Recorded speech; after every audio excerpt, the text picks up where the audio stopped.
Don't listen. If you had that respect, I will still, as I just said there, I'll let him. There you go, mate. Don't worry. Whatever. That's fine. I will play it like I'm a pussy, as you say, or whatever. I live to fight another day. The first person that throws a solid hit, whatever strike it is, if it lands, they're going to have a 90% success rate of winning that fight. I was like, this, I'm so sorry. Really, I'm sorry. I'm sorry. Really sorry. Game, yeah. I'm really proper. Oh, please. I'm so sorry, man. You're right. And please, I'm such a fucking idiot. Yeah. And they're thinking, right, the guy's even stressed himself. I was fucking hitting myself in the head, thinking, what am I doing? What's wrong with me, mate? So I'm having a bad day. You diffuse it, yeah. Welcome to Disqualified Dad. It's Monday nights. That's why you're seeing Sensei Mus here. Sensei Mus, it's been a while since we've done an interview. We've been doing a lot of footage of the drills and the demos and whatnot. Now, just to pick up, I'm going to try and pick up directly from where we left after the last interview. And I want to put, just throw something at you, that I witnessed yesterday, Obviously, we do a lot of demos, the grappling, the, what's that grap again? The grip fighting, the stand-up, all of that. And obviously, I just want to say, you've got a lot of real life experience due to your line of work and stuff, of real altercations on the streets, in the ring, in the cage. So you're not a stranger to confrontation in real and in the cage, Now, I just want to ask your advice on a certain specific thing, because I witnessed something yesterday now. And I want your honest advice, or what advice you give to people, students of martial arts, general public, what to do in these scenarios. Now, I witnessed some road rage yesterday. One guy got out of the car, he was impatient, got out of the car, roadman type, aggressive. So he was roadman and it was road rage. Brilliant. He came out, he started getting all leery, really like, I was just watching and I felt demasculated. That's how bad it was, The other guy was just like an old uncle cab driver sitting there looking, thinking what to do. The other guys come out, he's jumped around, made a lot of noise, very aggressive, Look, can be quite intimidating now, Now, my evaluation of the whole scenario was that it was all noise.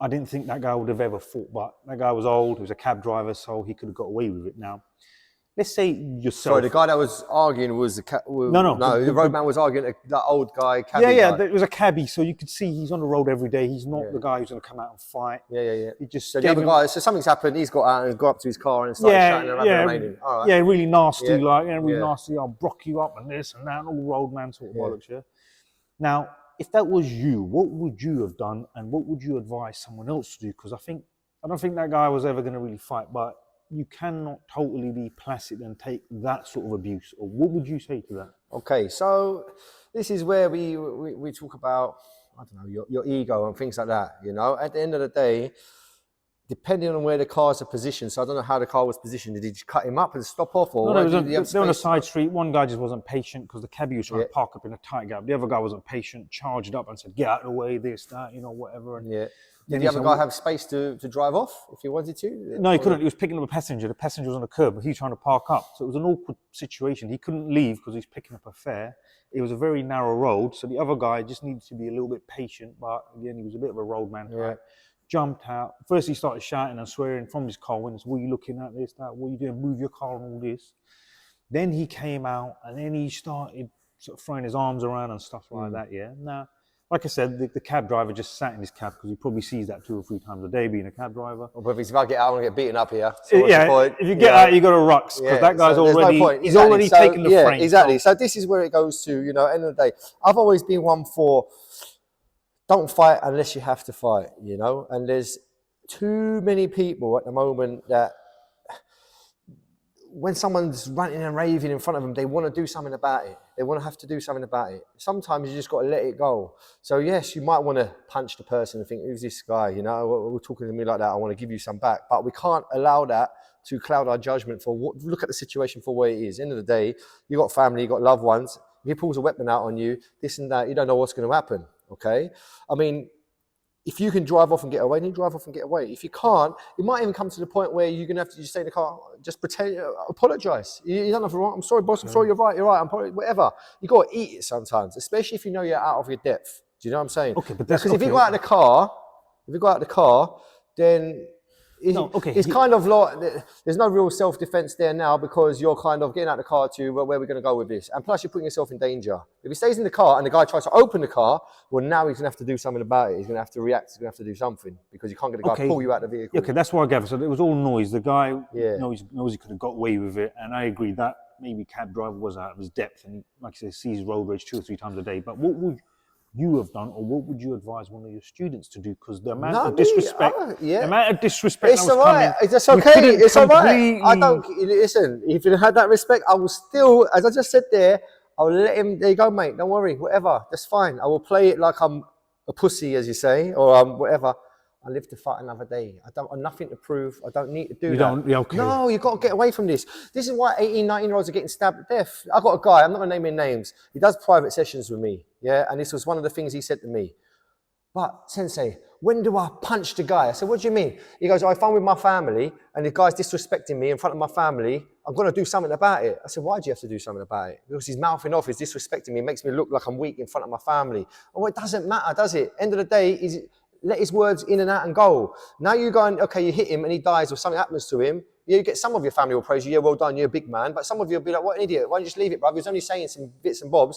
Why have we now, someone's ended up dying and losing a life? And I said to him, 18, this is why 16 to 21-year-olds are getting killed out there because they're letting that get to their head. And they're like, yeah, I need to do something. Man, you mugged me off in front of my mates and my family. Who cares, brother? End of the day, you live to fight another day. And you know, you got to think about everything. Is the situation one-on-one? Is there any weapons? There's cars, man. You can get run over. You're in a busy street. Yeah, you don't know on this road if the person in one of those houses knows that geezer why he's piping up so much. You know, I've seen it before. I had someone pop up to me once on the street, and I'm like having an altercation with them, and the next minute people come out of the house or from the cars like, "What are you doing to him? What are you doing to her?" I'm like, "What? Well, nothing's going on here." Do you know what I mean? So you don't know. There's so many things, and we're not talking competition now, and we're not talking fun. We're talking streets, guys. The streets are real. You've got one life. You don't need to lose it over some stupid nonsense, yeah? I almost had a guy lose his life in the gym once when I used to work in the gym because he said to the guy, you're not wearing a band, did you pay to come in? And the geezer's like, what the fuck? And he started trying to stab and attack the instructor for asking him why he's not wearing a band, did he pay to come in? Stupidness or something like that. You see what I'm saying? So we got to leave that. Remember what self-defense is. What is self-defense? Self-defense is we've got no other option. So let's put education out there because there's a lot of stuff in law that people don't know. Okay, so put that scenario there. So in that scenario that I've explained to you, at what point would that be self-defense? If that guy opened the victim's door and tried to drag him out? No, even if it's all down on how you perceive it. Okay, so for example, what might be self-defense for me might not be self-defense for you. So basically, remember, what is common law in this country, yeah? Because I know a bit about it, all right? So common law is if you've got honest self-belief that you're in imminent danger, there and now, okay? But it has to be honest self-belief. If I don't do something now, I'm going to get hurt. So again, it doesn't have to be opening the door because you can put a firearm on you, you can smash an axe through your window. I've seen stuff like that as well. So there has to be if you really feel like, if I don't act now, I'm in big trouble. Yeah. So that's why you see some people drive off or ram into the cars and drive off because they're like, you know what, I need to get away. And if I don't, my only option means sometimes maybe it's to ram a vehicle. Life or death, and then you say, well, okay, ram the vehicle. These were the reasons. Now we've got a crime to investigate here. Okay, do you see what I'm saying? Rather than just I waited in the next minute. You know, all sorts can happen on the street now. You just don't know what someone's carrying or what's happened to them on a day.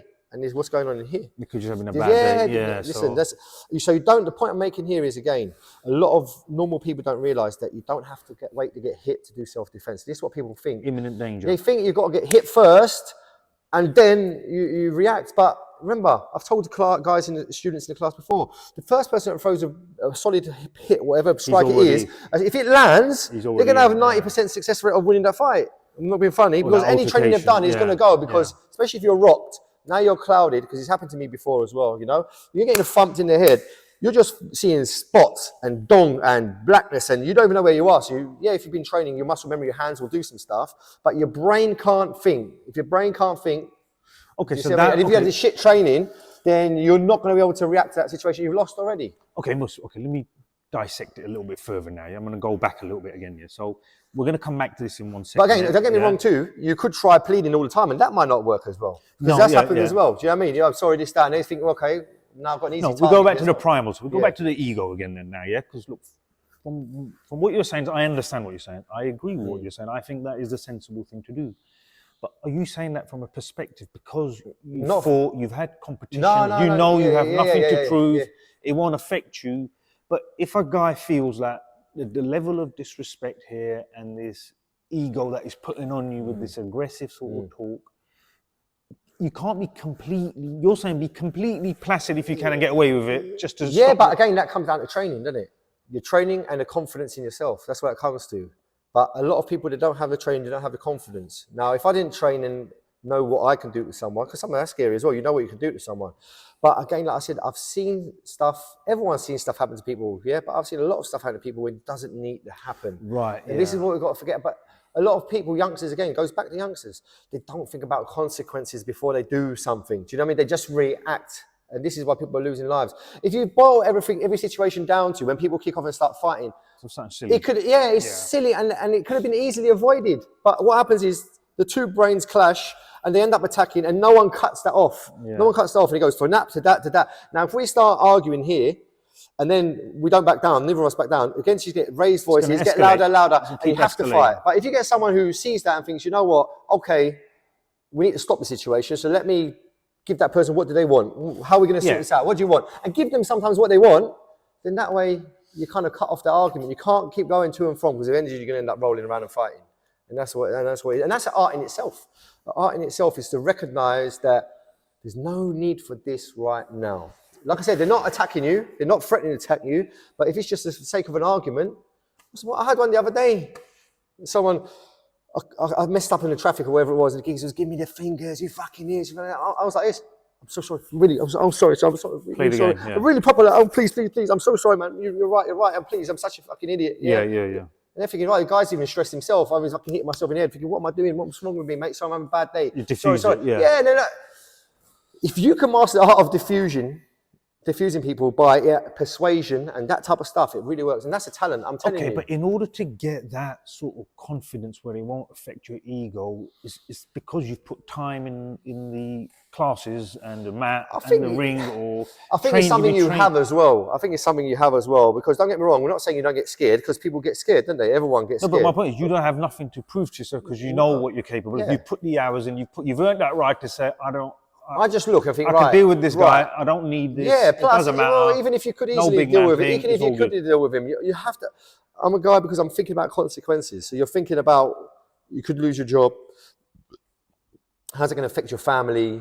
You got kids. I suppose if people don't have nothing to lose, don't give a shit, do they? Because they've got no jobs, they've got no family, so they don't care. Do you see what I'm saying? They think a bit less. Do you see what I'm saying? Whereas someone who's got a lot to lose, they think about a bigger picture. Okay, but can you give? So look. The being completely placid and playing the idiot and playing the pussy, so to speak, is one way of not allowing the situation to escalate into something silly where someone gets hurt over something stupid, yeah? I get that now, yeah? But is there a certain amount of controlled verbal you can give back where the guy knows that, yes, you don't want to fight, you're not going to fight. Well, again. Controlled verbal, he knows, but this guy ain't. Again, so you don't have to play dumb and sorry and apologise. You can go the other way. You can say, all right, boss, I get what's happened. Talk to him like a man. I get what's happened. Apologise. What's the problem? Yeah? Whatever. You've got to just communicate, learn how to communicate. But again, like I said, is tell them what they want to hear. Right. But sometimes you might have to be, listen, brother, do we need to do this dance right now? Do I need to come out of here? Feel their ego. Bro, if I get out of the car now and you punch me in the head and knock me out and I fall down, hit my head and I die, you're going to get done for manslaughter, bro. What's the point? You're going to get anything? What are you going to achieve by beating up a 40, 50-year-old, 60-year-old? Come on, bro. Think about it, man. You've got your whole life. What are you going to prove? You're going to prove no one, nothing.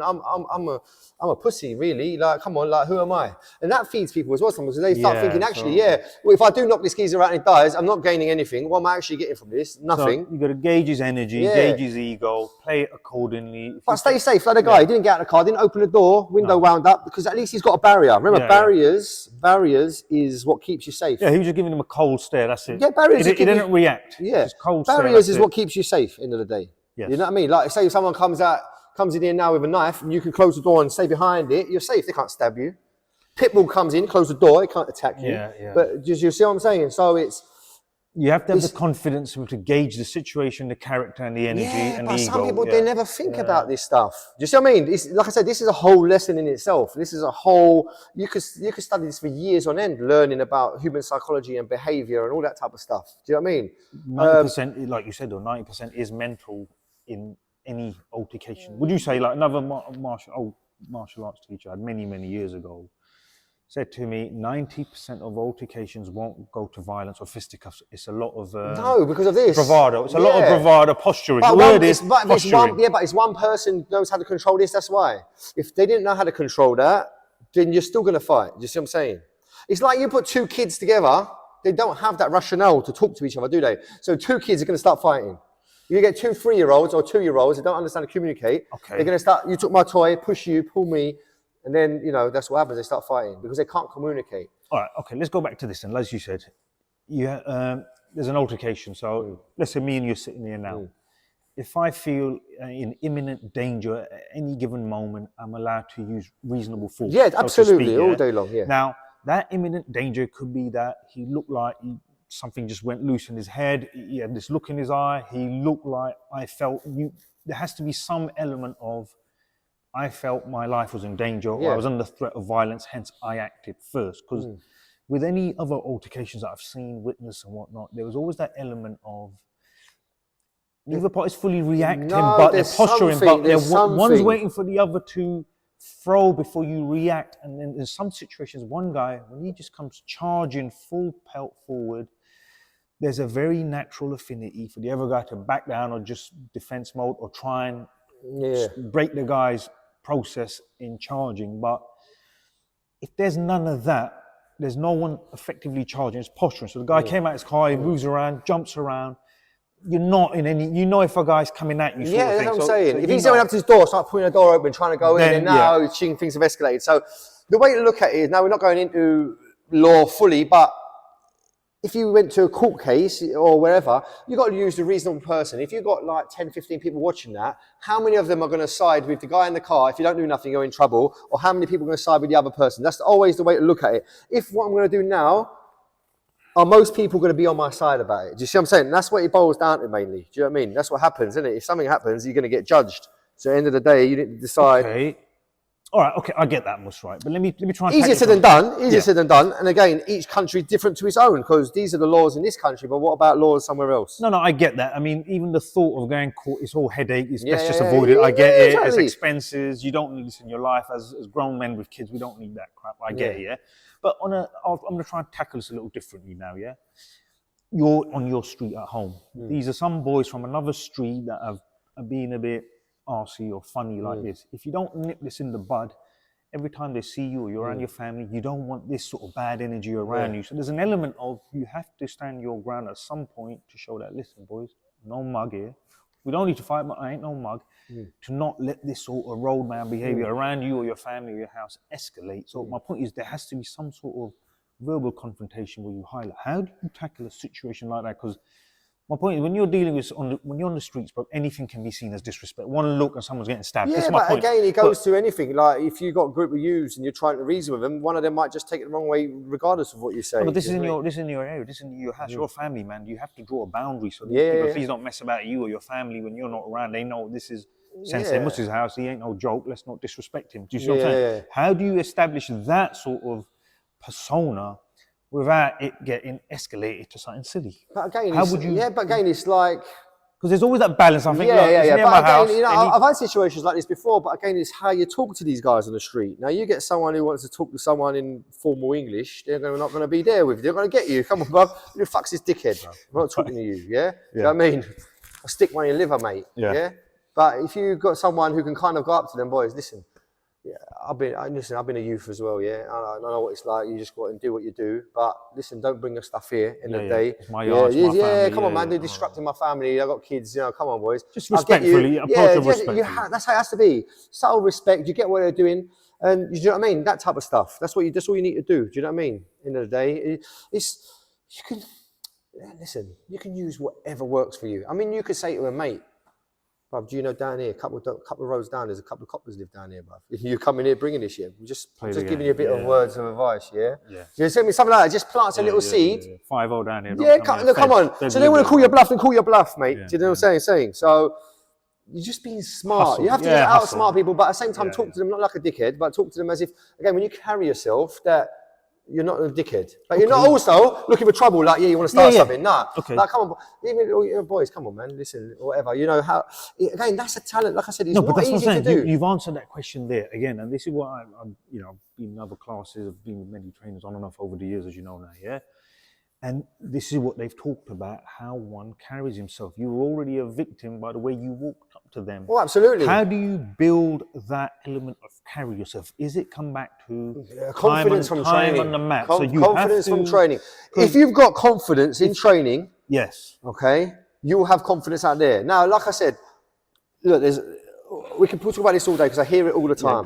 Oh, if you do traditional arts, then it's all bullshit. If you do real live arts like Brazilian Jiu-Jitsu, or you do real real movement wrestling, then and boxing, that's going to be better for you. But listen, if you do anything, it will increase your confidence, because remember, yes, you're just learning techniques in certain traditional arts, but at the same time, then once you've mastered those, then try to apply those to real-time movement, because I'm an advocate for that as well. I'm not one for do choreography, and that's a lot of bullshit to me as well. Yeah. But you have to learn to do technique first, and then use it live. Can I pull this off live, etc.? Because we don't know, it's unpredictable, isn't it, live? Yeah. So most of the stuff that you learn ain't going to work in the situation you want, but you might see an arm, or you might see a leg, or you might see a hand or an elbow position that you can take advantage of. Does that make sense? No, I get it. So basically, the way I summarize that is, if you put the time in the training, you've earned the right to. You will feel it in yourself, because you know that you can take a punch.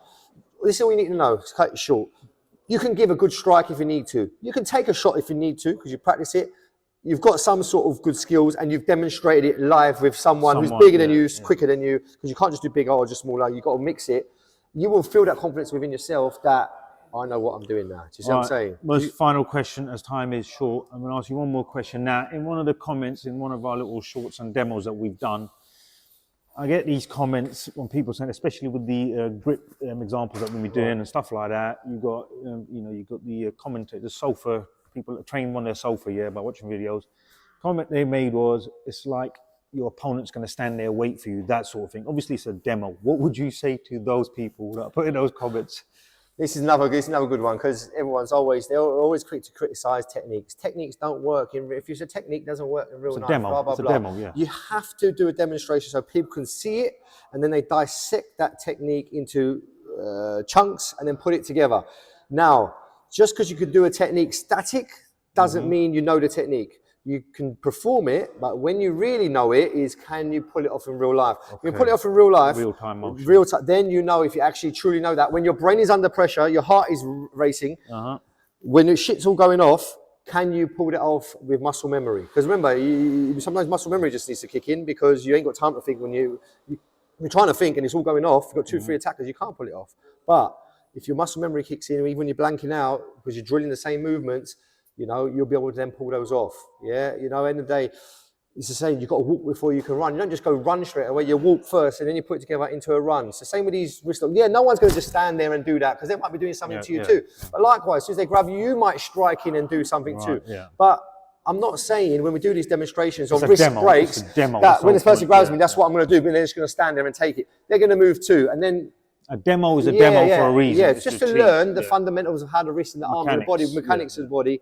And then, again, we do it live. Can you pull this off real time? Let the person try to get those on while the person's moving and getting struck. But the hard thing to do with that is, in real life, without actually hitting someone in the face, in the head, without armor and body shots, you're going to put your hookies, your partners out of commission. They're able to train. Because if I've got to really hit someone in the head, you're going to, hurt yourself, and you're going to hurt them. Do you see what I mean? So it's putting the bits together of the puzzle, and then, listen, getting prepared as well as you can for the big day should it come. Yeah, it's like athletes. Footballers don't just turn up on a Saturday or a Sunday, professional, and play. They will train once or twice midweek, and then they'll also do little bits at home on their own to prepare them for that big day. Because if you didn't prepare, you're failing to, you don't fail to plan, plan to fail. But that's how it is. Remember, in the real day, the realer and the more realistic your training is, the closer you're going to be and the better you're going to be on a real day when something goes wrong. Because you'll never be perfect, because you don't know what's going to come. But the closer you can train to real life, i.e. movement, adding movement to your drills is what we do. After you learn the technique, we put movement in, and then that's the way to learn. That's the only way. And it's just repeating the same things over and over. You don't need to know 128 different techniques. Like I said, couple of good strikes, couple of good takedowns, couple of good control techniques on the ground. You will beat more than 50-60% of people out there, just by mastering certain moves. Like Bruce Lee said, don't fear not the man that done one kick 1,000 times. Yeah. Fear the man that done one kick 1,000 times, not 1,000 kicks once. moves, Yeah, you don't do that. Not a guy that's done 1,000 moves. Yeah, 1,000 kicks once. No, one kick, 1,000 times. He's mastered that. And that's what we do here as well. Same philosophy here. Right, Hope that answers the question. if you have any questions, drop me an email or put it in the Pop down comments. to a dojo. Or pop down and see Sensei Mus here in Highams Park. What's the address again? Wingrove Hall, Beach Hall Road, E4 9NT, Monday nights. Monday night, 6 till 8 or 7 till 9. 7 till 9, yeah. All right, and any comments or questions, email me or put them in the comments. Thank you for watching Disqualified Dads. Nice one.